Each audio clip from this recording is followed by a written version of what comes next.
કે હવે આપ જ કથા કહો અને હું લખી લઉં. નારદજી કહે કે આપને કોણ કથા કહે? આપ તો સ્વયં નારાયણના અવતાર છો. આટલું કહી નારદજી ત્યાંથી નારાયણ નારાયણ કરતા વિદાય થયા. શૌનક ઋષિ સૂતજી મહારાજને કહે કે નારદજી અને વ્યાસજીની કથાનું દર્શન કરી અમને ખૂબ આનંદ થયો. નારદજીની વિદાય પછી વેદવ્યાસે શું કર્યું તે કથા અમને કહો ને. સૂતજી મહારાજ કહે કે વેદવ્યાસે ગંગામાં સ્નાન કર્યું, પ્રાણાયામ કર્યું અને સમાધિમાં બેઠા. જે જે સમાધિમાં દેખાણું તે વ્યાસજી બોલતા ગયા અને મારા ગણપતિ મહારાજ લખતા ગયા.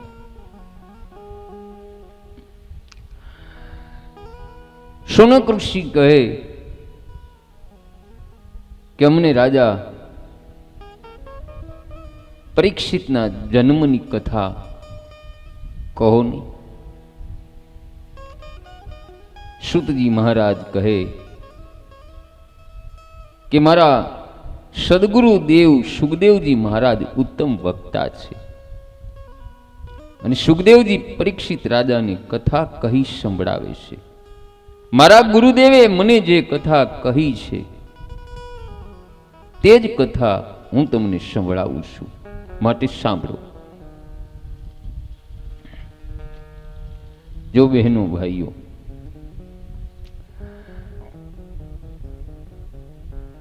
પરીક્ષિતના જન્મ અને કર્મ અને મોક્ષની તથા પાંડવોના સ્વર્ગની કથા કહું છું.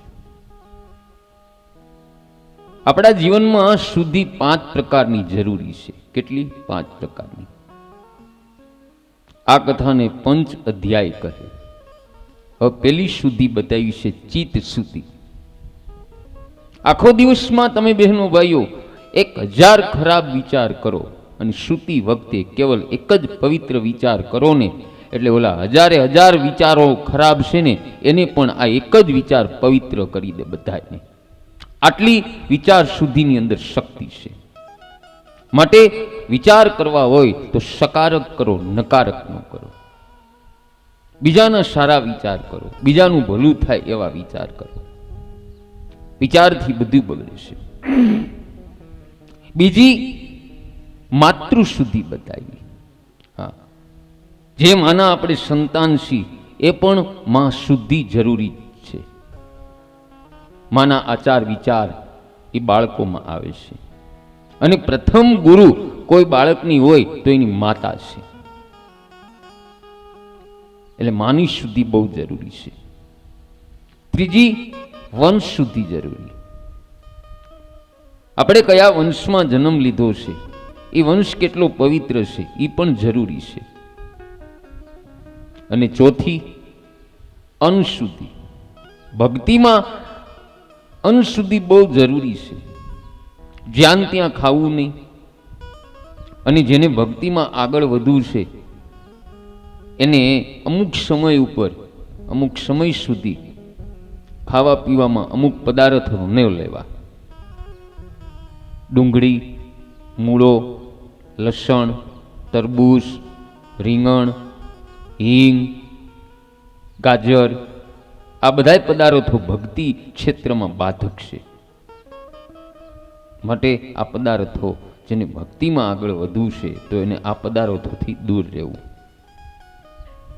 હા, કારણ ડુંગળી, લસણ, મૂળો અને દૂધ આપણે આ બધી વસ્તુ સાથે ખાધી હોય તો આખી રાત ડુંગળી, લસણ, મૂળો અને દૂધ આપણા પેટમાં ઝઘડો કરતા હોય, બથો બથાવ્યા હોય. ડુંગળી કે પેલા હું નીકળું, મૂળો કે હું નીકળું, લસણ કે હું નીકળું, દૂધ કે હું બધાયથી પાતળું ગમે ત્યારે નીકળી શકું. માટે આ તામસી સ્વભાવના પદાર્થો છે. અને દૂધ છે એ ઠંડુ છે. અને લસણ ડુંગળી એ કાંઈ આ કલિકાલમાં જ બનશે એવું નથી, યાદ રાખજો. લસણ ડુંગળી તો સતયુગથી આ ભક્તિ ક્ષેત્રમાં મનાય છે ખાવા પીવાની. પણ ઘણા ધર્મગુરુ એમ કહે છે કે લસણ ડુંગળી તો અમે આવીને બંધ કરાવ્યા. આને કોણ સમજાવે? જ્યારે સમુદ્ર મંથન થયું ત્યારે લસણ ડુંગળીની ઉત્પત્તિ થઈ છે, અમુક શાસ્ત્ર બતાવે છે. લસણ ડુંગળી એ રાક્ષસોના મળ મૂત્રનું બનેલું છે.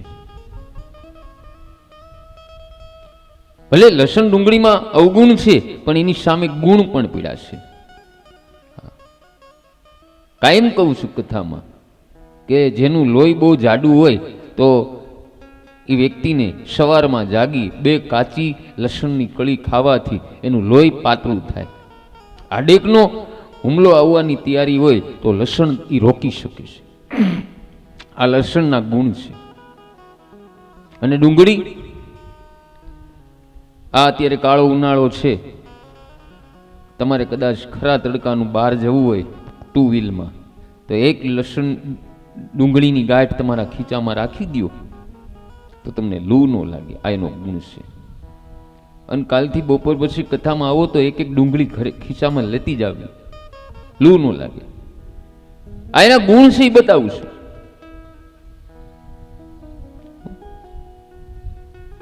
અને ઘણા ધર્મગુરુ કહે છે કે અમે લસણ ડુંગળી નથી ખાતા, પણ મેડિકલ સાયન્સ બતાવે છે કે લસણ ડુંગળી વગર કોઈ દવા બનતી જ નથી. તમે કોઈ પણ ગોળી ખાઓ, બીપીની છે, હૃદય રોગની છે, ડાયાબિટીસની છે, એની અંદર લસણ ડુંગળીનો પાવડર આવે. હવે ગોળી રૂપી ખાવી એના કરતા સીધું લસણ ડુંગળી ખાવું શું ખોટું? બોલું નેચરલ તો ગણાય, કઈ ભેળસેળ ન આવે. માટે ખાવ, પણ માપે ખાવ. આ કાળો ઉનાળો છે, હવે તમે અત્યારે 1.5-2 કિલો ડુંગળી ખાઈ જાવ તો તમને આખા શરીર ફૂટી નીકળે. માપે ખાવ. ખાવાની ના નથી કોઈ, પણ મર્યાદિત ખાવ તો વાંધો ન આવે. એટલે અન્ન શુદ્ધિ બહુ જરૂરી છે. 5મી આત્મ શુદ્ધિ બતાવી. આપણો આત્મા પણ શુદ્ધ હોવો જરૂરી છે. કારણ કે આપણો આત્મો, બહેનો ભાઈઓ, સીધો કાંઈ મનુષ્ય અવતારમાં નથી આવ્યો. 84 લાખ હજાર યોનિમાંથી ભટકતો આ મનુષ્યમાં આવ્યો છે. કીડીમાં ગયો હોય, મકોડામાં ગયો હોય, હાથીમાં ગયો હોય, ગધેડામાં ગયો હોય, કૂતરામાં ગયો હોય. એટલે તો પ્રથમ ગુરુ માં બતાવી છે. એ માં ના ઉદરમાં બાળકનું નિર્માણ થાય છે એટલે માં એમ કહેશે કે તું ભટકતો મનુષ્યોનીમાં આવ્યો છો, હવે તું મનુષ્ય થઈ અને આ સંસારમાં રહેજે. એટલે આત્મશુદ્ધિ બહુ જરૂરી છે. આ 5 શુદ્ધિ દર્શનની આતુરતા જગાડે, અને આતુરતા, જિજ્ઞાસા વગર કોઈ કામ થવાનું નથી. તો પ્રભુના દર્શન ક્યાંથી થાય? માટે આ 5 સુધી બહેનો ભાઈઓ પરીક્ષિતમાં હતી. આમાં કૌરવો અને પાંડવોના યુદ્ધની કથા કહી. કૌરવો પાંડવોનું ભયંકર યુદ્ધ થયું. કૌરવ સેનાનો વિનાશ થયો. કૌરવ સેનામાં કૃપાચાર્ય, કુર્ત વર્તમાન અને અશ્વત્થામા બાકી રહ્યા. પણ અશ્વત્થામા વિચાર કરે કે પાંડવો કપટથી લડાઈ જીત્યા, હું પણ કપટથી પાંડવોને મારીશ. પાંડવો સૂઈ ગયા હશે ત્યારે પાંડવોને મારીશ. પણ બહેનો ભાઈઓ, જેને મારા ઠાકોરજી સાચવે એને કોણ મારી શકે? એટલે સુતેલા પાંડવોને ભગવાને જગાડી અને કહ્યું કે મારી સાથે ગંગા કિનારે ચાલો. હવે પાંડવોને શ્રી કૃષ્ણ પર એટલો દ્રઢ વિશ્વાસ હતો કે કોઈ પણ પ્રશ્ન પૂછ્યા વગર શ્રી કૃષ્ણ સાથે ચાલ્યા. દ્વારિકાનાથ કહે તે જ કરવાનું. પાંડવો પોતાને સ્વતંત્ર ગણતા નથી, પણ ભગવાન શ્રી કૃષ્ણને આધીન ગણે. હવે આજકાલ લોકો સ્વતંત્ર ગણે છે બધાને. હા, કે હું કરું એ સાચું, પણ આપણું ડાળિયું ન આવે જગતમાં, યાદ રાખજો. પરમાત્માને આધીન આ બધો સંસાર હાલે છે, યાદ રાખજો.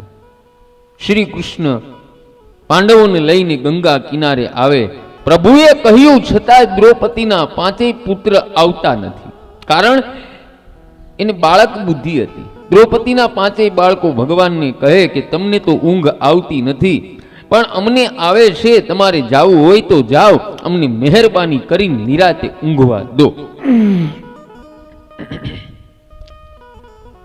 આવી રીતે દ્રૌપદીના પાંચેય બાળકોએ કહ્યું. અને શ્રી કૃષ્ણ પાંચેય પાંડવોને લઈને ગંગા કિનારે ગયા. ત્યારે દ્રૌપદીના 5 પુત્રોને પાંડવો સમજી અશ્વત્થામાએ સૂતા જ મારી નાખ્યા. સૂતા મારી નાખ્યા. અને આમે આ સંસારનો નિયમ છે બહેનો ભાઈઓ. માણસમાં જીવનમાં દુઃખ આવે ને ત્યારે જ એની જીવનમાં ડાપણ ભેગું આવે છે. હા, એટલે હું તમને રોજ કથામાં બધાઈને કહું છું, તમને પણ કહું છું કે ભગવાન પાસે એકાદું દુઃખ માગજો. હું કામ? જેથી અકલ આપણી ઠેકાણે રહે. અને જે સર્વે પ્રકારે સુખી થયો ને એ દીન થઈને નમતો નથી. આજે મારા શ્રી કૃષ્ણને નિષ્ઠર થવું પડ્યું.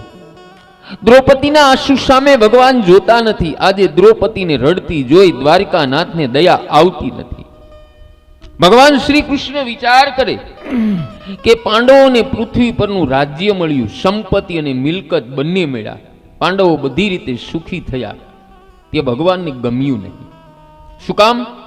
સુખમાં કદાચ પાંડવો અભિમાનને ચાળે ચડી જાય તો પાંડવોનું પતન થાય. એ બહેનો ભાઈઓ, શાન ભાન ઠેકાણે લાવવા ભગવાનને ક્યારેક નિષ્ઠર થવું પડે. હા, પણ પ્રભુમાં શ્રદ્ધા હોય એને સમજાય છે કે દુઃખના દિવસોમાં ભગવાન આપણી ગુપ્ત રીતે સહાય કરતા હોય છે. પણ જેને શ્રદ્ધા હોય ને એને સમજાય. એક વાત કહું, રાતના 2 વાગ્યા અને એક કરોડપતિ શેઠ છે ને નીંદર નથી આવતી. એટલે આ શેઠ રાતના 2 વાગે બહેનો ભાઈઓ મંદિરમાં જાય છે. હવે મંદિરમાં ગયા તો ત્યાં કોઈ વ્યક્તિ બેઠો હતો. એટલે આ કરોડપતિ શેઠે કીધું કે ભાઈ, આ રાતના 2 વાગ્યા તું અહીંયા શા માટે બેઠો છો? ત્યારે આ માણસ શેઠને કહે છે કે શેઠ, હું અત્યારે બહુ એટલે બહુ ખરાબ પરિસ્થિતિમાં પસાર થઈ રહ્યો છું. મારી પત્ની બીમાર છે, મારા બાળકો ભણે છે, એની સ્કૂલની ફી પણ દેવાની છે. અત્યારે પોઝિશન એવી છે કે ટકે ટકનું લઈને ખાવ ત્યારે ભેગું થાય છે. એટલે આ શેઠને બહેનો ભાઈઓ પેલા માણસ ઉપર દયા આવી ગઈ અને એના ખીચામાંથી પાકીટ કાઢ્યું અને જેટલા રૂપિયા હતા એ આ માણસને દઈ દીધા. અને શેઠે આ માણસને કીધું કે આલે, આ મારું કાર્ડ હું તને આપું છું, આમાં મારા નંબર લખેલા છે, વધારે તારે રૂપિયાની જરૂર પડે ને તો તું મને ફોન કરજે. ત્યારે આ ગરીબ માણસ જે બોલે છે ને બહેનો ભાઈઓ, એ બહુ સમજવા જેવું છે અને યાદ રાખ્યા જેવું છે. આ ગરીબ માણસ પેલા શેઠને કહે છે કે શેઠ, મારે તમારા નંબરની જરૂર નથી, તમારો નંબર તો મારી પાસે પહેલેથી છે. શેઠ પૂછે છે કઈ રીતે?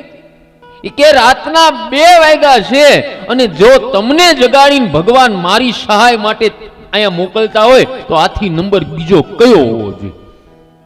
માટે બહેનો ભાઈઓ, ભગવાન પ્રાર્થના ગમે એ રીતે સાંભળે છે. ભગવાન ખુદ નથી આવતો, પણ ભગવાન ગમે એને નિમિત્ત બનાવીને તમારી પાસે મોકલે છે. એટલે ભગવાન દુઃખના દિવસોમાં ગુપ્ત રીતે સહાય કરતા હોય છે. અને અમારા એક સંતો કહે છે કે જ્યારે અતિ દુઃખ માણસ ઉપર પડે છે ને બહેનો ભાઈઓ, ત્યારે એ માણસને દુઃખી ન થવું, પણ અતિ દુઃખમાં ભગવાન તમારું વિશેષ અને વધારે સ્મરણ કરતા હોય છે. એટલે દુઃખના દિવસોમાં ભગવાન તમારું સ્મરણ કરે ને તો દુઃખ જેવું એક સુખ નથી. દુઃખ જેવું એક સુખ નથી. હવે અર્જુને પ્રતિજ્ઞા લીધી કે હું અશ્વત્થામાને મારીશ. અર્જુન અશ્વત્થામાને મારવા માટે નીકળ્યો, પણ અશ્વત્થામાને મારવાની ઈચ્છા નથી થતી. કેમ? ગુરુનો પુત્ર ગુરુનું સ્વરૂપ કહેવાય, એને કેવી રીતે મરાય? એટલે અશ્વત્થામાને બંદી બનાવ્યો અને એને દ્રૌપદી પાસે લાવે. દ્રૌપદી તે વખતે પુત્ર શોકમાં રુદન કરી રહી. ત્યારે દ્રૌપદી ઉઠા અને અર્જુનને કહે કે મારા આંગણે બ્રાહ્મણનું અપમાન થાય તે મારાથી જોવાતું નથી. વિચાર કરો બહેનો ભાઈઓ, આ કોઈ સામાન્ય દુશ્મન નથી. અશ્વત્થામાએ દ્રૌપદીના 5 દીકરા મારી નાખ્યા એવા દુશ્મનને દ્રૌપદી વંદન કરે છે. વંદન કરે છે. બહેનો ભાઈઓ, યાદ રાખજો, દ્રૌપદી કોણ છે, અર્જુન કોણ છે, આ પાંચેય પાંડવો આપણા આધ્યાત્મિક રીતે આપણા આ દેહની અંદર ક્યાં છે એ તપાસ કરવું પડશે. બતાવું તમને થોડી વાર. દ્રૌપદી અર્જુનને કહે કે આને મારશો નહીં, આ ગુરુનો પુત્ર છે. દ્રોણાચાર્યજીએ જે વિદ્યા તમને શીખવાડી છે એ એમના પુત્રને શીખવાડી નથી. સાધુ બ્રાહ્મણ પરમાત્માનું દિવ્ય સ્વરૂપ કહેવાય, એમને વંદન કરાય પણ એને મરાય નહીં, મરાય નહીં. આવો દ્રૌપદી કોણ છે, પાંચે પાંડવ કોણ છે એનું દર્શન કરાવવું. યાદ રાખજો બહેનો ભાઈઓ, દ્રૌપદી દયાનું સ્વરૂપ છે. એ જ્યાં સુધી આપણા દિલની અંદર સર્વે જીવ પ્રત્યે દયા જાગૃત ન થાય ને ત્યાં સુધી બહેનો ભાઈઓ પરમાત્મા શ્રી કૃષ્ણ આપણા સારથી બનતા જ નથી. અર્જુન મારો તમારો આત્મો છે અને આવા પવિત્ર આત્મા હોય ને એના જ ડ્રાઈવર મારા શ્રી કૃષ્ણ આ કલિકાલમાં પણ બનવા તૈયાર છે. પણ આપણું પવિત્ર આત્મો હોવું જોઈએ. પેલા આપણા હૃદયમાં બધા જીવ પ્રત્યે દયા હોવી જોઈએ. અને દયા મેં કાલે તમને દર્શાવી હતી. બહેનો કહેતા હતા કે અહીંયા કૂતરા ન આવે ને એના માટે લાલ બોટલ રાખો, કીધું તું ને. એટલે આપણે પાપનું ભાગીદાર બનવું, એની અંદર એ પરમાત્મા છે. બેન મેં ચોખ્ખા શબ્દમાં કીધું તો મારે કથા નથી કરવી. કારણ કે સાધુનો દીકરો છું. ઘણા લોકો એના આંગણે ફોર વ્હીલ નો બગાડે, આંગણું નો બગાડે એટલે લાલ કલરની બોટલો રાખે છે. હું તો કહું છું કે એના માટે જ તૈયારી કરે છે. જેવી બોટલો તમે ભરશો ને એવી જ દવાખાનામાં તમારા માટે હોતન ભરાશે. યાદ રાખજો. આવું શું કામ કરવું જોઈએ? આ સૃષ્ટિ સર્વેની છે, સર્વે જીવોની છે. અત્યારે આપણે જે આ પૃથ્વી ઉપર રહી છીએ ને બહેનો ભાઈઓ, આ પશુ પક્ષી જનાવરોની જ જગ્યા છે. આ તો આપણે બધાય ઘર કરી ગયા છીએ. હો, તમારું આંગણું ન બગડે એટલે કૂતરાને માટે બોટલ તૈયાર કરીશ.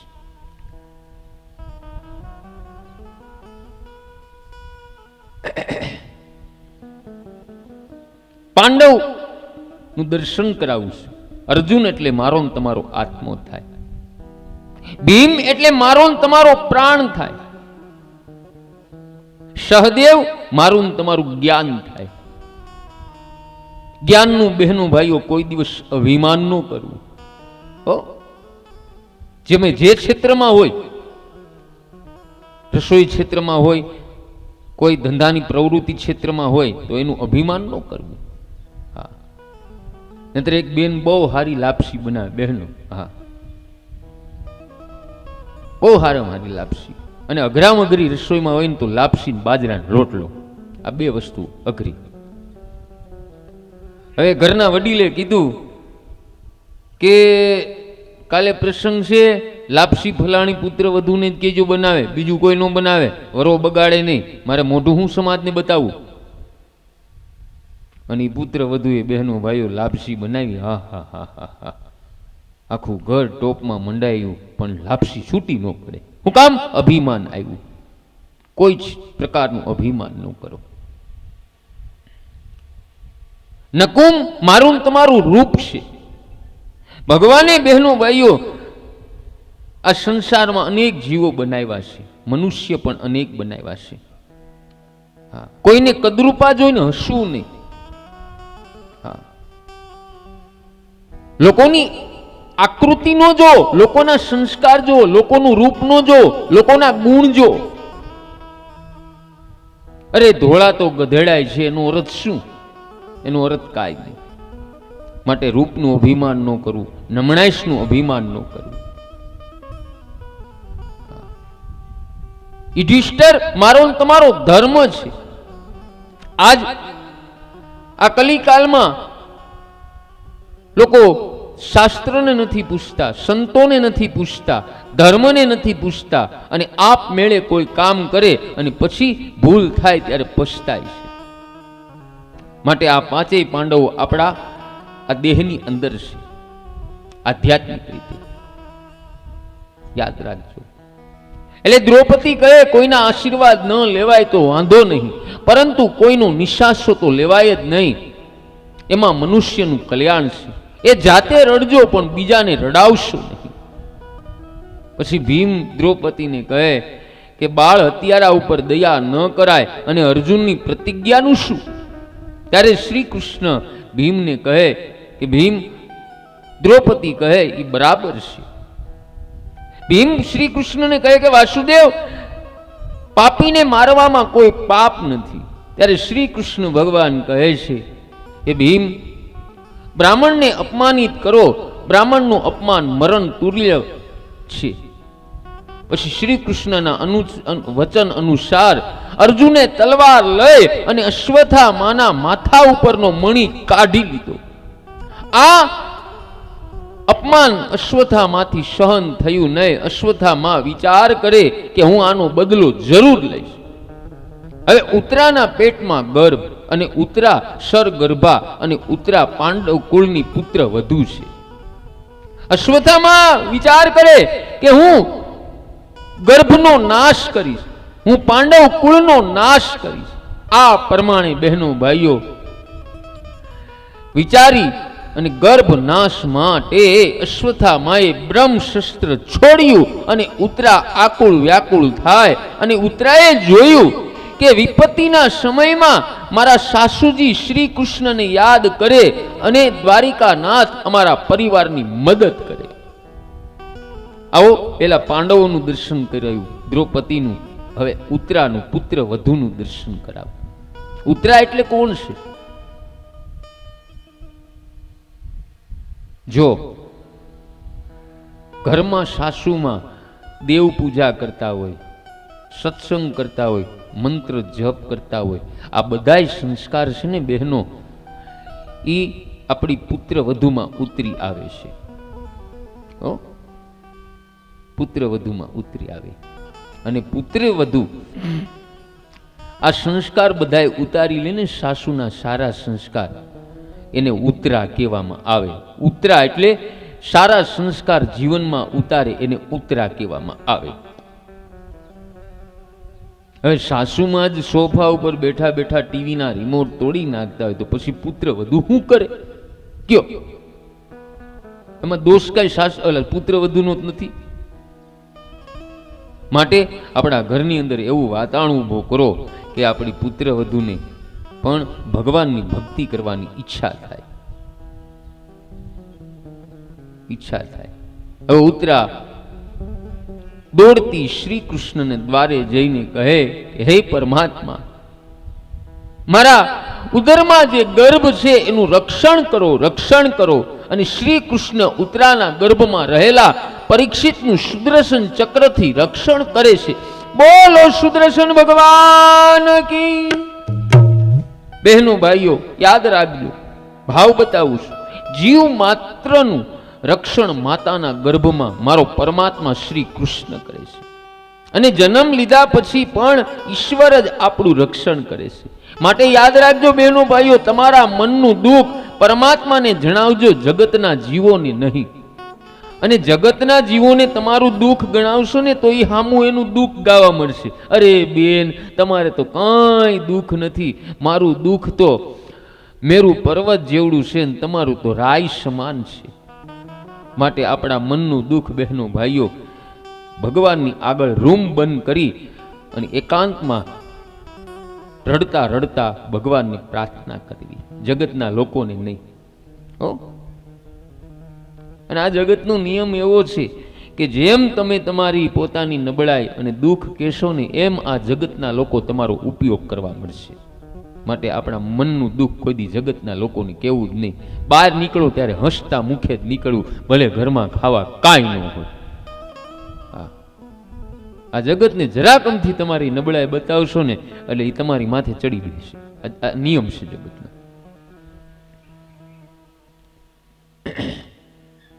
પરીક્ષિત ભાગ્યશાળી છે. માતાના ઉદરમાં પરમાત્માના દર્શન થયા. ત્યાર પછી બહેનો ભાઈઓ કુંતાજીની સ્તુતિ. ઉત્તરાના ગર્ભનું રક્ષણ કરીને શ્રી કૃષ્ણ દ્વારકા જવા તૈયાર થાય. પણ કુંતાજીને ભગવાનનો વિયોગ સહન થયો નહીં.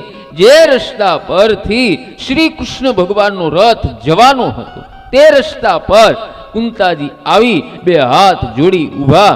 દરરોજ શ્રી કૃષ્ણ કુંતાજીને પગે લાગે, કારણ કુંતાજી શ્રી કૃષ્ણના ફૈબા થાય. પણ આજે કુંતાજી શ્રી કૃષ્ણને પગે લાગે અને ભગવાનને વંદન કરે. કુંતાજી ભગવાનની સ્તુતિ કરે. આવો આપણે પણ સ્તુતિ કરી. નમસ્તે પુરુષન ત્વાધમીશ્વરમ પ્રકૃતે પરમ અલક્ષ્ય સર્વભૂતાનામ તવ હિરવસ્થિતમ.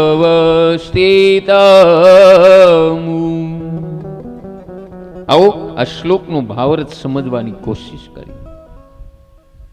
કુંતાજી કહે, હે પ્રભુ, આજ દિન હું એમ જાણતી હતી, પણ આજે તમારી કૃપાથી મને તમારું જ્ઞાન થયું. તમે કોઈના પુત્ર નથી, તમે સર્વેના પિતા છો. આદિ નારાયણ તે આપ છો અને આપના ચરણોમાં હું વંદન કરું છું. તમારા ઉપકાર હે ભગવાન મને બહુ યાદ આવે. તમે અમને સુખી કર્યા. એ ભગવાન અમને કેવા કેવા દુઃખોમાંથી ઉગાર્યા. ભગવાનના ઉપકારનું સ્મરણ કુંતાજી કરે. કુંતાજી ભગવાનના ઉપકાર ભૂલ્યા નથી. કુંતાજી કહે કે હે પ્રભુ, હું વિધવા થઈ, મારા બાળકો નાના હતા ત્યારે તમે જ અમારું રક્ષણ કર્યું. ખરેખર બહેનો ભાઈઓ, જીવ માત્ર ઉપર ભગવાન અનેક વાર કૃપા કરે, પણ જીવ એ બધાય ઉપકાર ભૂલી જાય. કુંતાજી ભગવાનના ઉપકાર ભૂલ્યા નથી અને અત્યારે અતિ સુખમાં મનુષ્ય દુઃખના દિવસ ભૂલી જાય. યાદ રાખજો બહેનો ભાઈઓ, જૂના દિવસો કોઈ દી ભૂલવા નહીં. મરચું રોટલું ખાતા હોય ને એ દિવસો ભૂલવા નહીં, અને કોઈ આપણી મદદ કરી હોય ને એ ભૂલવું નહીં. એનું ભૂલવું. ભક્તિ એમ કહેશે, ગમે એટલા તમે સગવડમાં આવો પણ જૂના દિવસો ન ભૂલવા. અત્યારે અમુક બીમારીમાંથી બચીએ ત્યારે અમુક દવાથી સારું થયું, અથવા તો અમુક ડોક્ટરોથી સારું થયું એમ આપણે કહીએ છીએ. ભગવાને સારું કર્યું એમ તો કહેતા જ નથી. વિચાર કરો, ડોક્ટરની દવા ઇન્જેક્શનમાં બચાવવાની શક્તિ હોય, ડોક્ટર બચાવી શકતા હોય, દવા બચાવી શકતી હોય, તો ડોક્ટરના ઘેરેથી કોઈ દી શમશાન યાત્રા નીકળે જ નહીં. આપણે સૌ જાણીએ છીએ કે ડોક્ટરના પિતાને પણ મરણના ચરણે જવું પડે, અને ડોક્ટરને ખુદને પણ મરણના ચરણે જવું પડે. માટે બહેનો ભાઈઓ, ઈશ્વરનો ઉપકાર માનો, ઈશ્વરનો ઉપકાર માનો. એ ગોપીઓએ પણ બહેનો ભાઈઓ ભગવાનનો ઉપકાર વારંવાર સ્મરણ કર્યો. ભગવાનનો ઉપકાર માનો. કુંતાજીએ બહેનો ભાઈઓ શ્રી કૃષ્ણ પાસે દીન બનીને જે માગ્યું તેવું કોઈ માગ્યું નથી અને માગશો પણ નહીં. કેવું કુંતાજીએ માગ્યું? હે જગતના ગુરુ, અમારા જીવનમાં ડગલે ને પગલે હંમેશા વિપત્તિ આવતી રહે, અને વિપત્તિમાં જ આપના દર્શન થતા રહે, અને આપના દર્શન માત્રથી જ જન્મ મૃત્યુના સંકળામાંથી અમારે પડવું ન પડે. અમારે પડવું ન પડે. અને યાદ રાખજો બહેનો ભાઈઓ, વિપત્તિમાં જ માણસની ડાપણ સૂજે છે, દુઃખમાં માણસની ડાપણ સૂજે છે. અને દુઃખમાં જીવ પ્રભુ પાસે જવાને માટે તલશે અને વિપત્તિમાં જ ભગવાનનું સ્મરણ થવા લાગે. અને એટલે જ વિપત્તિ એ જ જીવનની સાચી મૂડી છે. વિપત્તિ એ ખરેખરી વિપત્તિ નથી અને સંપત્તિ એ ખરેખરી સંપત્તિ નથી. પણ પ્રભુનું વિસ્મરણ થવા લાગે એના જેવું દુઃખ નથી. અને પ્રભુનું કાયમ સ્મરણ થાય એ જ સાચી સંપત્તિ છે. એટલે મારા માથે વિપત્તિઓ આવે કે જેથી તમારા ચરણોનો આશરો લેવાની ઈચ્છા થાય, ભાવના જાગે. અને યાદ રાખજો બહેનો ભાઈઓ, 4 પ્રકારના મદમાં મનુષ્ય ભાન ભૂલી જાય. પેલો મદ વિદ્યાનો મદ. હા, કઈક વિદ્યા આવે એટલે અભિમાન આવે. બીજું યુવાનીનો મદ. હા, યુવાન થાય એટલે વડીલોને જેમ તેમ બોલવા લાગે. ત્રીજો દ્રવ્યનો મદ. કાંઈ ન હોય ને અચાનક રૂપિયા થાય એટલે તરત અભિમાન આવી જાય. હા, રોજ આપણે જાહેર ચા પાણી બેઠો હોય પીવા, પાન માવો ખાતો હોય, પણ થોડા ઘણા રૂપિયા આવે અને ક્યાંય આપણે મેળ્યો હોય ને હામો આપણે એમ કે રામ રામ, હે મોઢું ફેરવી જાય. આ ધનનો મદ. ચોથો અધિકારનો મદ. કઈક પદ મળે, ગમે સરકારી કે કોઈ પણ, એટલે મદ આવે. આ 4 પ્રકારના મદથી મનુષ્ય ભગવાનને ભૂલી જાય. અરે પોતાનું બાળક બહેનો ભાઈઓ રોતું હોય ને તો એ બાળકને છાનું રાખતા પ્રોફેસર સાહેબને જરાય શરમ નથી આવતી, તાલી પાડશે ને બાળકને છાનું રાખવા માટે. પણ આ જ પ્રોફેસર સાહેબ કથામાં જાય, કીર્તનમાં જાય, બધાય તાલી પાડતા હોય, પણ આ પ્રોફેસર સાહેબ તાલી ન પાડે. શું કામ? એનું ભણતર, એનું પદ એને રોકે છે કે હું થોડો આ બધાની જેમ તાલી પાડું. આ 4 પ્રકારના મદથી જીવ ભગવાનને ભૂલે છે અને ભગવાનનું અપમાન કરે છે. માટે બહેનો ભાઈઓ, કોઈ દી ભગવાનનો ઉપકાર ભૂલવો નહીં. કુંતાજી ભગવાનની પ્રાર્થના કરે અને ભગવાન બહેનો ભાઈઓ બધું કરી શકે. ભગવાનથી એક વસ્તુ નથી થતી. શું?